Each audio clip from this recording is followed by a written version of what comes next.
Padre Fábio, meu filho tem 28 anos e está tendo um comportamento absolutamente infantil. Parece que está voltando para a adolescência. O que nós podemos fazer para ajudá-lo? Esse é um problema sério no mundo de hoje, viu? O prolongamento da adolescência. O que é a adolescência? É justamente, qual que é a grande característica da adolescência? A mutação. Não sou mais a criança que eu era, mas também ainda não sou o adulto que eu vou ser. Aí, nesse processo de transição da criança para o adulto, eu passo pela adolescência. Por isso que tem todo aquele desequilíbrio hormonal, a gente fica com a cara cheia de espinha, a voz morta, não é assim? As meninas começam a ficar mocinhas, tudo está diferente. E fica trancado dentro do quarto o dia inteiro, aborrecido, né? Não quero falar com ninguém. Adolescente é tudo revoltado na maioria das vezes, né? Gosta de contestar. Nada do que você gosta ele vai gostar também. Tudo ele vai se opor. É um processo natural, gente. Não sabe quem ele é. Ele está modificado e ele ainda não conseguiu saber quem ele é. Veja bem, essa fase é a fase da instabilidade. Ele amanhece querendo ser médico, ele vai dormir querendo ser aviador, ele amanhece no outro dia querendo ser advogado, vai dormir sendo contabilista e assim vai, não é verdade? Você que tem filho adolescente, cada hora quer uma coisa. Passa por tudo. E felizmente essa fase passa. Porque se não passasse, ninguém iria casar, ninguém iria amar para a vida inteira, ninguém iria ter uma profissão, ninguém iria se dedicar do início até o fim num processo, de uma situação, ia viver a instabilidade, ia ficar nessa moleza que é própria dessa transição. O adolescente não tem culpa dele estar nesta mudança. São os hormônios, gente. Quem manda em nós são os hormônios. Para você ficar feliz, você produz hormônio. Para você ficar bravo, você tem um hormônio que te faz ficar bravo. Para você crescer, você tem um hormônio que te faz crescer. Para você dormir, você tem um hormônio que te faz dormir. Para acordar, tem um hormônio que faz acordar. A vida é hormônio o tempo todo, sendo descarregado. Por isso que a gente tem que comer de 3 em 3 horas. Você sabia disso? Para emagrecer. Se a gente tem uma regularidade na alimentação, olha que coisa fantástica. A regularidade da alimentação de 3 em 3 horas faz com que a descarga hormonal que acontece nesse intervalo de tempo, ela possa agir favorável a você. O adolescente, ele tem toda essa desordem. Tudo isso está desordenado dentro dele. Então ele não consegue ser estável. Ele não consegue manter uma decisão até o fim. O prolongamento da adolescência é quando nós não saímos, ou até mesmo por um momento a gente sai desse processo, e depois a gente começa a viver essas instabilidades que são próprias da adolescência. Aí você tem homem de 40, de 50, de 60, não importa a idade, mulheres que estão voltando à adolescência, porque justamente o mundo nos infantiliza demais. As estruturas sociais que nós vivemos, elas são terríveis nesse aspecto.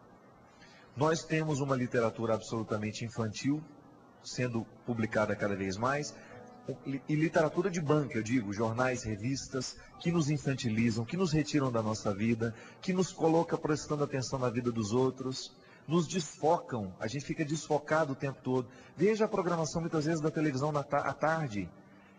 É aquela pessoa que fica o tempo todo o que aconteceu na novela das 8, como é que foi feita aquela filmagem, o que a mulher vai fazer, o que vai acontecer. Pelo amor de Deus, junta 3, 4 marmanjos para ficar discutindo o que vai acontecer na novela. E a gente fica lá 3, 4 horas assistindo isso. Ou então depois você vê toda uma programação expondo os problemas dos outros como se aquilo fosse um atrativo, né? Uma programação de qualidade. Leva lá, eu não dou certo com meu marido e vai para a televisão para discutir isso. Enfim, o processo de infantilização está o tempo todo, porque por mais que você pense que você não se deixa influenciar por isso, a gente se deixa influenciar sim. Quando a gente fica entretido, né? Entretido com essas banalidades, a gente deixa de cuidar da nossa vida. Infantilidade, esse processo da adolescência prolongada, é a gente justamente não querer a responsabilidade da vida. Muitas vezes, minha filha, essa postura que é muito própria de pessoas que retornam à adolescência e começam a ter um comportamento infantil, está justamente ligada a esse processo que é absolutamente presente no nosso dia a dia, na nossa vida, está em mim, está em você, que é justamente a gente querer fugir das responsabilidades. Então, diante de um problema, diante de uma dificuldade, agir de maneira adulta significa: esse problema é meu e eu vou cuidar dele. Agir de forma irresponsável, adolescente, infantil, sei lá, é você dizer: eu não tenho nada com isso, eu não vou fazer nada, deixa assim mesmo, tá ótimo. Não, é aquela velha história: eu não estou nem aí. Não tinha uma música que cantava isso o tempo todo? Tô nem aí, tô nem aí. É bem isso mesmo, não está nem aí não. Não quer nem saber do problema. Inclusive, a Veja trouxe uma reportagem muito interessante, há umas 2 semanas atrás, a respeito do prolongamento da adolescência na vida dos homens. Tratou especificamente dos homens. Não, falou das mulheres também, mas a grande maioria que foi retratada ali foi justamente a história de homens que aos 40 anos ainda estão indo para as baladas como se fossem meninos de 18, 20 anos. Que ainda não conseguiram estabelecer um relacionamento duradouro com ninguém. Cada dia fica com uma. Enfim, tem um comportamento que não é próprio de um homem de 40 anos. Um homem de 40 anos, ele já está muito mais centrado na vida do que aquele que tem 20, não é verdade? Processo histórico. Mesmo porque vai um dia, esse povo muito baladeiro, você escuta deles, é confissão: não aguento mais isso. Isso é fase passageira, isso é temporário na nossa vida. Você muda o seu jeito de se divertir. No início você gosta daquela balada barulhenta, daquela montoeira de gente. Depois você começa a perceber que você já está preferindo um barzinho, onde você pode conversar melhor com seus amigos. Até o dia que você vai para uma gafieira. Quando você chegou na gafieira, meu amigo, você já cruzou o Cabo da Boa Esperança. Gosta de bolero, né? Tango. Enfim, é a fase da vida. São os processos que a gente vai vivendo que vão diferenciando justamente, vão mostrando que nós não somos mais aquelas mesmas pessoas de antes. A coisa melhor que tem é quando a gente encontra com outro: nossa, como você está diferente, mas para melhor. Como você amadureceu. É ótimo ouvir isso, não é verdade? Triste de você olhar: nossa, gente, continua do mesmo jeito. Não mudou nada. Significa que nós não estamos deixando a vida nos amadurecer. Olha, todos nós estamos sujeitos ao problema da adolescência prolongada, viu? Não é só o filho da mulher ali, não. Eu estou com esse problema, você pode ter esse problema, quando a gente descobre que às vezes a gente corre sim da responsabilidade e a gente quer ser eternamente aquele menininho que precisa ser cuidado. Não. Uma das características da maturidade é justamente que no início, quando a gente é criança, nós precisamos todas as atenções voltadas para nós.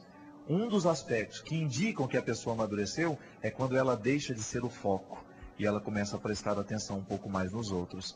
Este é um bom sinal para nós identificarmos que a gente amadureceu. É o que eu desejo, que você possa descobrir hoje, antes de dormir, que você faça aí o seu balanço para saber onde é que você está nesse processo de maturidade. O que é que você tem feito da sua vida? Como é que você tem cultivado seu coração? Como é que você tem se portado na vida? Será que você já assumiu a responsabilidade que você precisava assumir diante da sua família, diante dos seus amigos, diante do seu trabalho? Será que você já conseguiu reconciliar dentro de você as fases da vida que precisavam ter passado, que precisavam amadurecer para serem diferentes dentro de você hoje? São as perguntas que Deus nos faz. Porque cada vez que Ele olha para nós, outra coisa Ele não quer, senão nos amadurecer. E a gente volta a dizer que a palavra é sempre uma palavra que faz bem ao nosso coração. Deus continua acreditando em você, Deus continua acreditando na sua maturidade, e você não está condenado a amanhecer amanhã do mesmo jeito que você foi dormir hoje. Porque alguma coisa pode acontecer dentro de você, isso eu lhe garanto. Derrame sobre a sua vida, sobre o seu coração, a bênção do Deus Todo-Poderoso. Ele que é Pai, Filho e Espírito Santo.